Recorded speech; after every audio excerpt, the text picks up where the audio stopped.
Hello everybody, my name is Jeans and welcome to my channel. Welcome to another episode of ESO Weekly News where I scour the internet for ESO content so you don't have to. This week's ESO Weekly News is going to be a bit different since there are no big reveals or news stories. The PTS 8.3.3 posts were very light for this week, some bug fixes and changes. The Elder Scrolls Online 8.3.3 contains additional fixes for some combat abilities including Living Dark, Trifocus, Uppercut, and Concentrated Barrier, and a fix for the Valkyria monster mask. There are also several fixes and further adjustments for the Scribes of Fate dungeons, housing, and some UI issues. I also noticed the Hide Shoulders item is still not available at the Impresario's Assistant. I will leave the link to the patch notes in the description box below. Next week will be the final week of the PTS and I will be finally making the new dungeon videos, so stay tuned for that. A few months ago, Zoss mentioned an in-person community event coming in the spring of 2023, and this week we got some new info in the form of a tweet from the official Elder Scrolls Online Twitter. We're finalizing a few details and we'll be sharing some information soon. Stay tuned.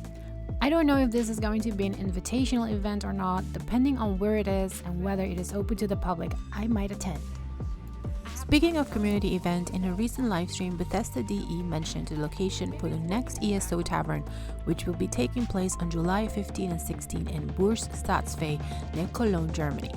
Last year ESO Tavern was also in Cologne and it was a complete success. In a new article, Zoss has asked us to share our fondest memories of Elder Scrolls 3 Morrowind and/or the Morrowind expansion for the Elder Scrolls Online. I personally never played Elder Scrolls Morrowind, but I do remember when the ESO expansion came out and I was very excited for it. Share your Return to Morrowind adventure by using the hashtag #ReturnToMorrowind on Twitter, Instagram, and Facebook.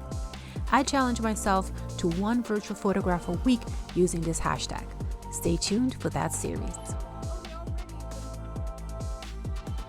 During IGN's FanFest 2023, a little more was revealed about the new Arcanist class. We learned a little bit more about the new Crux system and got a first look at the visuals. We also got a first look at the new skill Fate Carver. But I will let Brian Wheeler explain more. Some abilities will generate what we call Crux, and there's other abilities that spend that Crux to give them more oomph.